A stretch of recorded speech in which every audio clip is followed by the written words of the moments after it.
चौधरी भाई एवं अपने वर्ल्ड चैंपियन फिटनेस आइकॉन भाई बैठे हुए हैं। तो वैसे तो इन्होंने सबने सभी बातें बोल दी है, बट एज ए शूटर आपके समक्ष कुछ बातें ऐसी कहना चाहूँगा जो कि मैंने अपने कैरियर में अनेकों ही बार फील की हैं। और हम भारत को या हमें विदेशी भारत को किस दिशा में देखते हैं, किस दिशा में देखते हैं, उस विषय में कहना चाहूँगा कि एक समय हुआ करता था कि भारत का एक मेडल अगर वर्ल्ड कप में आ जाया करता था तो हम बड़ी खुशी से तालियां पीटते थे कि एक मेडल भारत के नाम आया।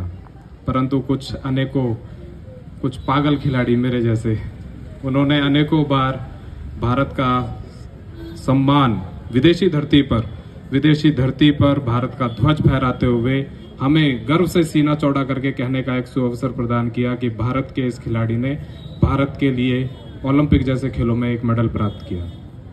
क्योंकि हम जो खिलाड़ी हुआ करते हैं वो थोड़े से ऑब्सेस्ड हुआ करते हैं अपने लक्ष्य को प्राप्त करने के लिए। क्योंकि एक सीधा साधा सा एक उदाहरण देना चाहूंगा और बोलना चाहूंगा कि कोई भी खिलाड़ी है जब तक वो लक्ष्य को देख नहीं सकता तब तक वो लक्ष्य को भेद नहीं सकता। जब उसको लक्ष्य नजर आने लगता है तभी उसका लक्ष्य पर निशाना लगता है। तो इन सब बातों से कहना चाहूंगा कि जब तक जो बच्चे हैं अभी भविष्य में जाकर के भारत का फ्यूचर बनेंगे, मैं ये नहीं कहना चाहूंगा कि वो यहाँ पर आकर के खिलाड़ी बने। मैं कहना चाहूंगा कि आप किसी भी दिशा में बढ़ें, परंतु भारत का नाम रोशन होना चाहिए। भारत का नाम रोशन करते हुए आपको जिन सभी अटकलों का, समस्याओं का सामना करना पड़े, आप सामना करें। और जब कभी आपको किसी भी दिशा निर्देश की आवश्यकता हो तो इस दीपक कुमार को कभी भी याद कीजिएगा, क्योंकि रोशनी की हर एक किरण में दीपक का आगाज होता है। रोशनी की हर एक किरण में दीपक का आगाज होता है। अंधेरा चाहे कितना घना हो, सिर्फ एक किरण का मोहताज होता है। जिंदगी एक संघर्ष है, जिंदगी एक संघर्ष है। उम्मीद की किरण के लिए तपना और जलना जरूरी है। कंकड़ से स्वर्ण बनने के लिए मिल ही जाती है मंजिल, हौसला अगर साथ हो। मिल ही जाती है मंजिल, हौसला अगर साथ हो। फिर अंधेरे से क्या गम जब दीपक तेरे साथ हो। फिर अंधेरे से क्या गम जब दीपक तेरे साथ हो। आज तो दीपक जी हमारे साथ साक्षात हैं। एक बार जोरदार तालियां गाइस, कम ऑन। वो वस्तुतः हमारा जो जीवन होता है खिलाड़ियों का बहुत छोटा हुआ करता है। हमें कल सुबह का नहीं पता कि कल की सूर्य की किरण हमें फिटनेस के रूप में अच्छी तरीके से खड़ा कर सकती है या नहीं कर सकती।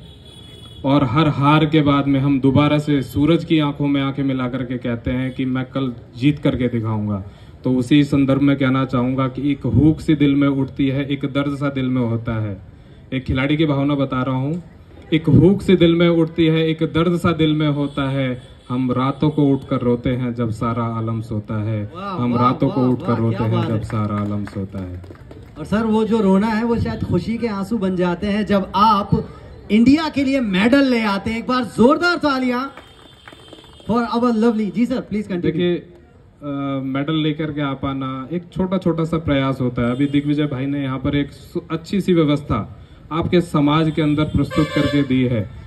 आपके बच्चों के अंदर प्रतिभा है, अगर उस प्रतिभा को आप चमकाना चाहते हैं तो दिग्विजय भाई का हाथ पकड़ लीजिए, आपका बच्चा कामयाब होगा। कुछ आइकन्स हमारे साथ में भी हैं, अगर उनसे पूरा ना पड़े तो इनका हाथ पकड़ लीजिएगा, पूरा हो जाएगा।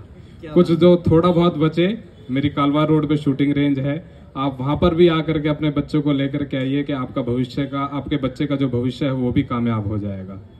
क्योंकि यूं ही नहीं मिलती राही को मंजिल, एक जुनून सा दिल में जगाना पड़ता है, एक प्रयास। यूं ही नहीं मिलती राही को मंजिल, एक जुनून सा दिल में जगाना पड़ता है। किसी ने पूछा चिड़िया से कि कैसे बना आशियाना, बोली भरनी पड़ती है उड़ान बार बार, तिनका तिनका उठाना पड़ता है, तब जाकर के मेरा आशियाना बनता है, तब जाकर के मेरा आशियाना बनता है। तो आपके बच्चों का, आप माता पिता होते हुए अगर छोटा छोटा प्रयास करेंगे तो जिस दिशा में भी आप अपने बच्चे को ले जाना चाहते हैं वह दिशा उस बच्चे को चमका करके ही छोड़ेगी, यह मैं ये मानता हूँ। और मैं अनेकों शुभकामनाएं दिग्विजय सिंह भाई को देना चाहूँगा कि उनकी भविष्य में अनेकों ऐसी शाखाएं खुलें जिससे कि फिटनेस के रूप में हमारे समाज के अंदर एक दिशा परिवर्तन हो। और जब कभी भी आपके समक्ष कोई समस्या हो, जैसे कोविड काल, अभी मैम ने हमें यहाँ पर बताया कि जो हमारे सामने कोविड का समय था वह समय ऐसा था जिसमें कि